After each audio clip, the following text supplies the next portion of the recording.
La programmation est composée de deux éléments.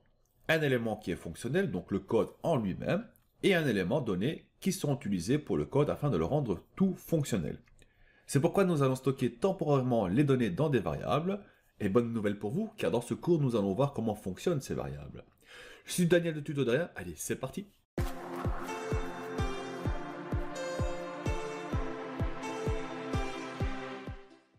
Et donc j'ai créé une nouvelle classe, je vous invite à le faire aussi, c'est de créer une classe qu'on va nommer donc les variables.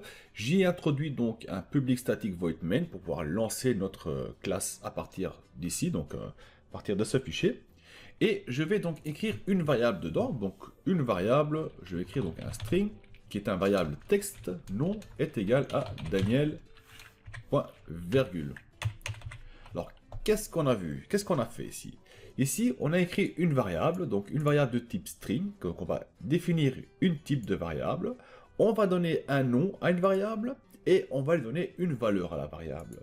Donc une variable est toujours composée de trois parties, donc on a une partie type, nom, et valeur d'une variable. Et on termine toujours une variable, donc une déclaration de variable, par un point virgule.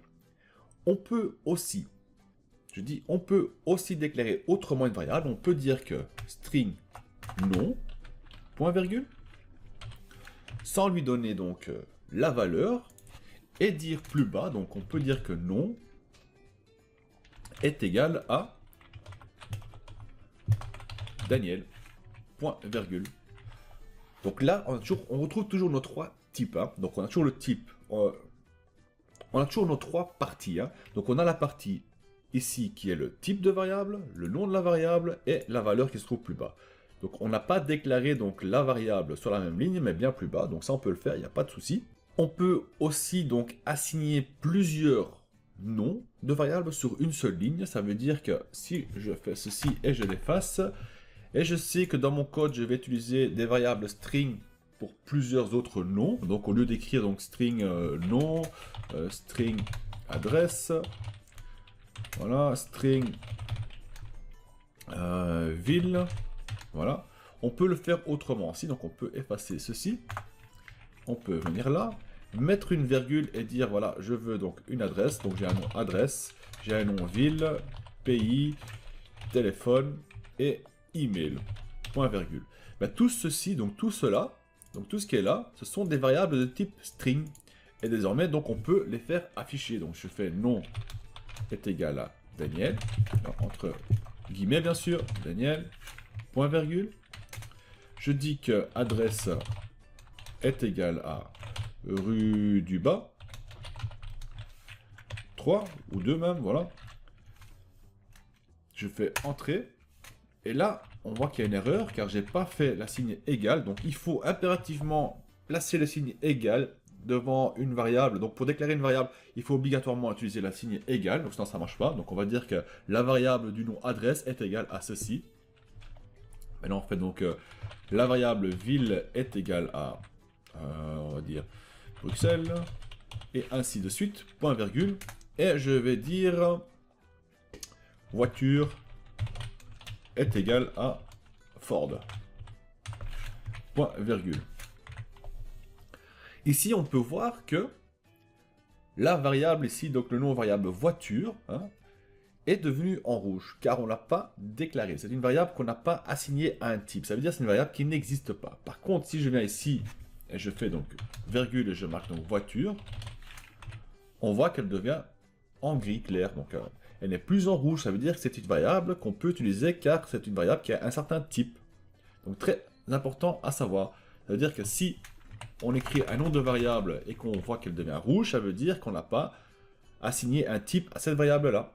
Donc là, il faudra seulement ajouter un type à la variable. Alors, il faut savoir que une variable, on ne peut pas la nommer comme on le veut. Donc je vais effacer ceci. Je vais écrire donc une variable string. Donc je fais string, et je vais dire que ma variable string s'appelle un Daniel. Ben là, il y a un souci, car on voit que ça devient en rouge, et ici c'est un peu en bleu. Ben ceci, c'est tout simplement, on ne peut pas utiliser des chiffres devant une variable ou un autre symbole, on ne peut pas. Il y a une certaine règle, dans une variable, on peut simplement placer devant, le nom d'une variable, on peut simplement placer donc le mot $, on peut placer, ou un underscore. Donc on peut faire donc $, non, ça n'y a pas de souci, ça fonctionne, ou un underscore, non, cela fonctionne aussi. Mais nous allons pas faire cela, nous allons uniquement placer donc le nom d'une variable devant. C'est tout, donc pas utiliser de signe. On peut pas aussi utiliser des noms réservés dans les variables, ça veut dire que les conditions if, on peut pas utiliser dans une variable, on peut pas nommer une variable if, on peut pas nommer une variable string par exemple, elle existe déjà cette classe, on peut pas nommer une variable int ou ainsi de suite, cela ne fonctionne pas. On peut pas non plus utiliser 2 fois le même nom de variable pour 2 variables différentes, on peut pas faire par exemple non, puis nouveau faire un string, non, ça ne marche pas. Il y a un souci, ça ne fonctionne pas. On peut utiliser qu'une seule fois le nom d'une variable. Même pour autre chose. Même si on dit que voilà, le nom ne sera pas un string, mais sera un int, on ne peut pas. Ça ne marche pas. Int, ça veut dire integer, c'est des chiffres. On verra ça par la suite. Donc ça ne fonctionne pas. Donc si on utilise un nom dans une variable, cet nom reste unique et on ne pourra plus l'utiliser pour une autre variable. Ça, il faut bien retenir et pas se tromper. Aussi, quelque chose de très important, on ne peut pas placer d'espace entre une variable. Si on veut dire nom de ville, ça ne marche pas, ça, on ne peut pas faire ça, ça ne fonctionne pas. Il faut que les mots soient collés l'un à l'autre. Soit on va placer des underscores entre chaque mot, on va dire. Ça, on peut le faire, mais bon, c'est très difficile à écrire au codage, ça va prendre énormément de temps, on va perdre de temps. Donc, ce qu'on va faire, ce qu'on appelle du camel case. Du camel case, c'est quoi? C'est simplement un peu comme un chameau. Un chameau, ça a des bosses, hein. On va faire la même chose. Donc, on va écrire nom. Puis on va écrire en majuscule la première lettre du prochain mot, donc 2, puis ville. Ça, on peut faire. Ça, aucun souci. Une règle, donc une convention aussi, une règle, c'est qu'une variable ne peut jamais commencer avec une majuscule. On peut le faire, donc on peut marquer ici non avec un majuscule, ça fonctionnera, donc le code va l'accepter, mais il y a une certaine règle, une certaine convention qui est faite dans tous les langages de codage, c'est qu'une variable ne commence jamais par une majuscule, mais toujours par un minuscule. Et après, on peut continuer à écrire donc les camel case, donc par des majuscules, il n'y a pas de problème comme ceci. Là. Bon, je suis en train de faire des bêtises là. Voilà. Donc ça, on peut faire. Donc, on retient bien que si on commence avec une majuscule, c'est plus pour dire qu'on est occupé avec une classe. Donc, une variable, on commence avec une minuscule pour dire que c'est une variable. Et par la suite, les camel case, donc les mots qu'on va coller dessus, on peut les faire en majuscule, il n'y a pas de souci. Puis oui, très important aussi, c'est que écrivez votre variable de façon que vous puissiez le lire, de façon que vous puissiez comprendre à quoi correspond cette variable. Donc une variable nom de ville, ben, c'est clair, ça dit ce que ça dit. Hein. C'est simplement ici, on va donc indiquer le nom d'une ville. Si on commence à écrire une variable pour indiquer nom de ville et on dit voilà string x, ben là on ne sait pas c'est quoi le x. C'est un film, c'est quoi, c'est quoi, on ne sait pas ce que c'est. Si on fait par exemple lancer un string y, string Z, pour finir, c'est quoi? C'est des coordonnées de 3D ou quoi? On ne sait pas ce que c'est pas vraiment clair. Donc mettez votre code et rendez votre code super clair. Donc nommez bien vos variables et vous allez voir par la suite, hein, si on nomme bien ces variables et on va commencer à coder, à utiliser nos variables dans notre code, on va directement comprendre à quoi cela correspond. Donc un nom de ville, on va savoir que voilà, c'est le nom de ville qu'on va faire afficher ou c'est le nom de ville qu'on va récupérer. On sait que c'est le nom de ville qui va être là. Ici, on peut aussi dire nom de personne. Voilà, on sait que c'est le nom d'une personne. Ou même l'âge. On peut dire, voilà, je vais utiliser l'âge. Ben ça, alors, là, pour l'âge, on ne va pas utiliser un string, mais on va plutôt utiliser un integer. Ou même un byte, mais soit ça on va voir un peu plus loin. Mais là, c'est beaucoup plus clair. On comprend ce que notre variable va comporter et on va pouvoir savoir ce que veut notre code. Donc on sait qu'on a un nom de ville, on sait qu'on a un nom de personne et on sait qu'on a un âge.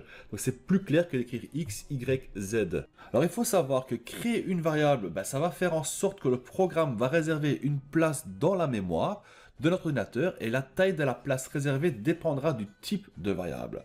Cela veut dire que si je déclare une variable de type int, donc integer, le programme va demander au système de réserver dans la mémoire une place de 32 bits pour cette variable, même si la variable ne va pas utiliser toute la capacité qu'il est capable d'utiliser, c'est-à-dire les 32 bits.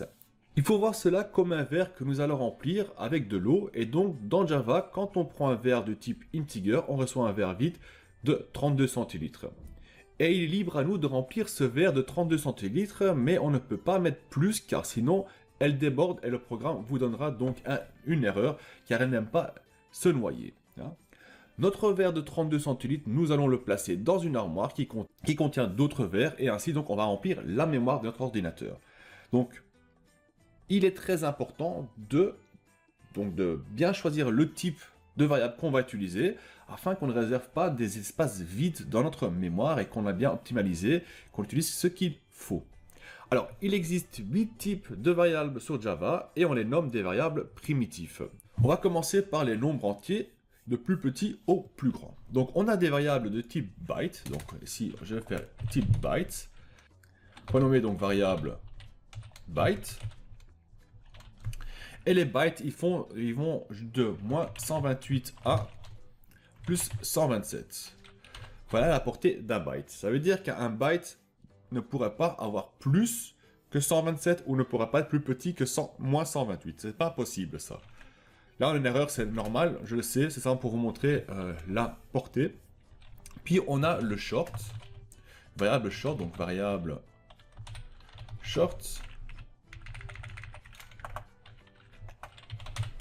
Variable short. Variable short, c'est aussi des nombres qui vont donc de moins 32 768 à plus 32 767. Donc au-dessus ou en dessous de ce chiffre-là, cela ne fonctionne pas. On a une autre variable qui s'appelle donc le int de integer, donc variable int de integer, qui va donc de moins 20, 4, 7, 4, 8, 6, 4, 8 à plus 2, 1, 4, 7, 4, 8, 3, 6, 4, 7.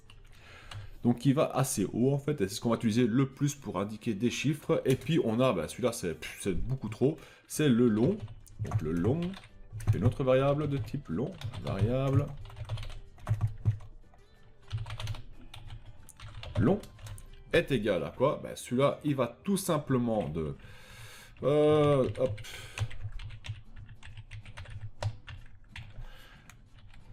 Voilà.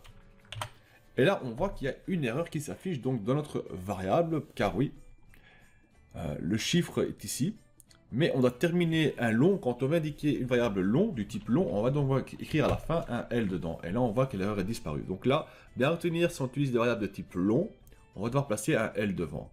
Je conseille de mettre un L en majuscule, car si on met un L en minuscule, ça a l'impression que c'est un chiffre 1, et ça fonctionne, c'est pas le problème. Mais on a l'impression que c'est le chiffre 1, donc si on veut contrôler notre code, on risque des fois de se confondre. Donc je conseille de mettre un L à la fin. Voilà. Donc ici, nous avons vu donc nos 4 variables primitives de type chiffre entier, on va dire. Et donc on va vérifier ce que j'ai dit, bien sûr. Donc je vais dire que variable byte est égal à 127. Je fais point virgule. On voit que le code n'est plus en rouge, c'est parfait, ça fonctionne. Si je mets 128, il va me dire qu'il y a une erreur, ça ne fonctionnera pas car on n'est plus. D'ailleurs, on a l'information, donc require byte et found integer. Donc il a vu qu'on a mis une valeur integer dedans car on est plus grand que 128. Donc il nous demande de changer en integer. Donc si je viens ici et je marque donc integer, il n'y a pas de problème, tout fonctionne parfaitement. Donc byte maximum 127. Wow. Voilà. Donc byte, on va maximum 127. De même pour short, hein, donc short, je vais l'enlever, ceci. Donc là, il n'y a pas d'erreur, il n'y a pas de souci. Maintenant, si je descends, je mets un 9 ici, il va me dire qu'il y a un problème car on est beaucoup trop haut. Donc là, je vais revenir dessus, on va avoir la même information. Short, il faut mieux le transformer en integer, il demande. Donc par contre, si je le mets en 8, c'est parfait. Ainsi de suite. Donc ça, je vais l'enlever. Hop. Et il va le mettre donc en integer comme il faut. Et ici, il est en long. Donc là, on a vu les 4 types de chiffres entiers. Désormais, on va aller voir les variables décimales. D'ailleurs, je vais le marquer ici au-dessus. Je vais mettre un petit commentaire. Je vais donc placer donc variable nombre entier. Voilà. Désormais, on va avoir donc des variables nombre décimal. Et on a donc 2 types de nombre décimal. Un qu'on va pas trop utiliser, c'est le float. On n'utilisera pas trop ce nom-là. Donc float, je prends exemple float est égal à 5, 2, 3, virgule. Donc virgule, en langage Java ou n'importe quel langage de codage, c'est un point, donc pas virgule vraiment. Donc c'est 523 points, 2, 2, 6, 5, 4, et on indique à la fin un F ici, pour dire que c'est un float. Là même pour le double, donc je fais un double. Exemple, double est égal à donc 2, 2, 2, 3. C'est celui qu'on va utiliser le plus en fait, c'est le double. On peut mettre beaucoup plus de chiffres après la virgule. Et on termine avec un D à la fin. Voilà donc pour les deux primitives du type décimal. Désormais, on va voir donc deux autres variables un peu spéciales. Donc c'est des variables char et boolean. Alors, on va commencer par les chars. Donc, exemple, char est égal à C. Et là, on va pas le placer entre guillemets, mais on va mettre deux apostrophes. Une apostrophe pour ouvrir, on met le chiffre ou la lettre dedans et on ferme l'apostrophe. Un char, ça veut dire simplement qu'on va utiliser un caractère. Ça veut dire qu'on va utiliser une seule type de caractère. Si je mets ici CB, on aura une erreur, car il y a deux dedans. Un caractère est toujours une seule lettre dedans, rien d'autre.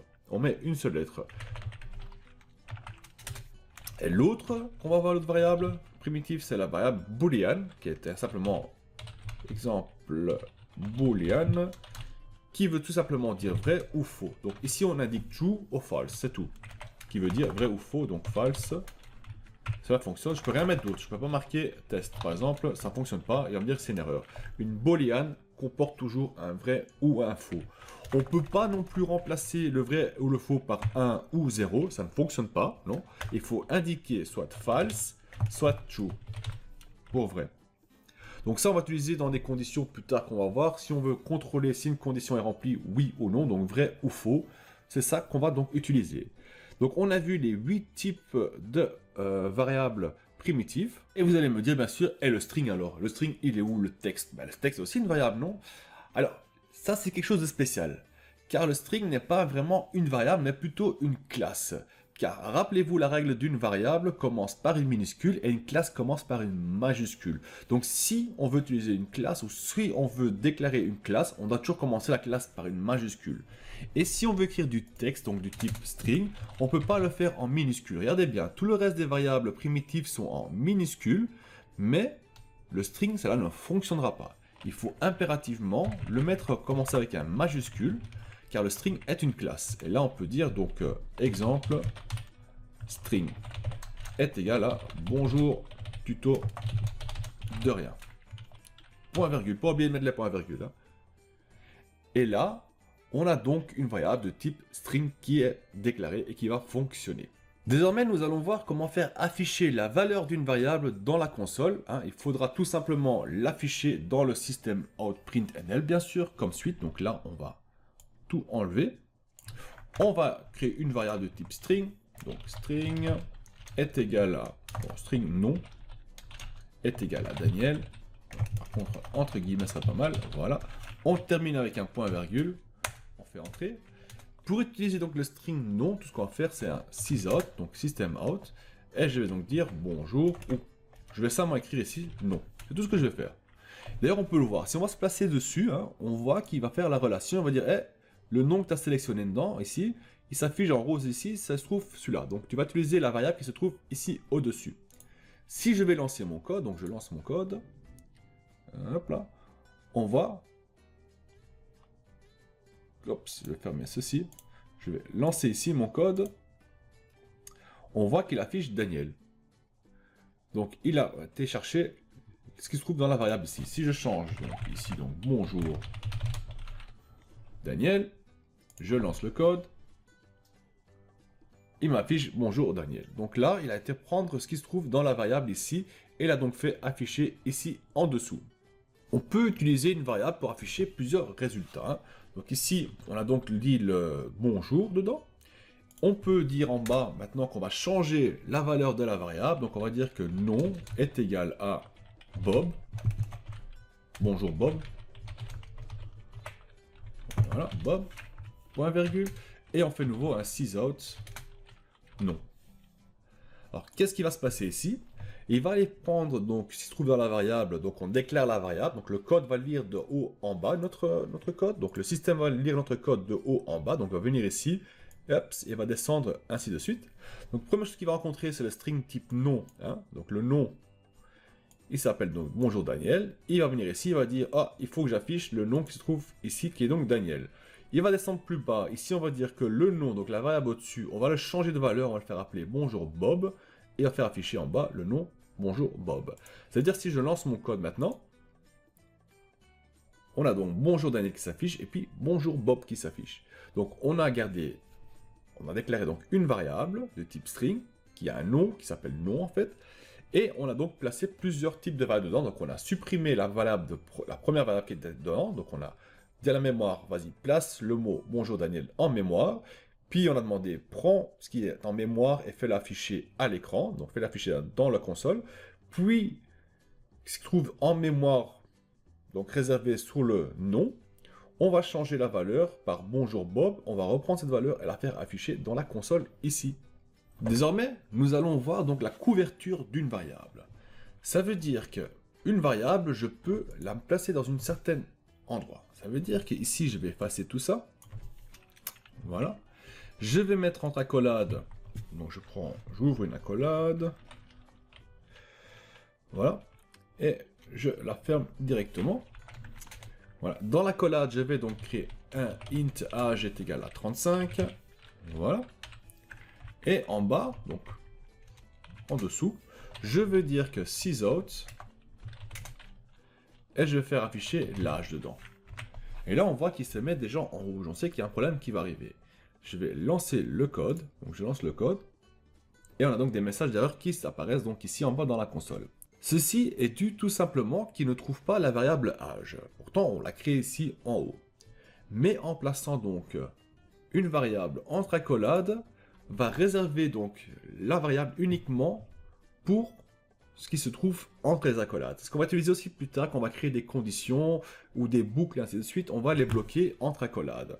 Par contre, si j'avais créé donc ceci en dehors des accolades ici plus haut, donc je suis revenu ici, je fais int age, voilà. Et ici, donc on va rechercher, donc il suit le code, il va dire maintenant tu vas dans âge, tu places 35, il va le faire afficher. Là on voit le 35 s'afficher.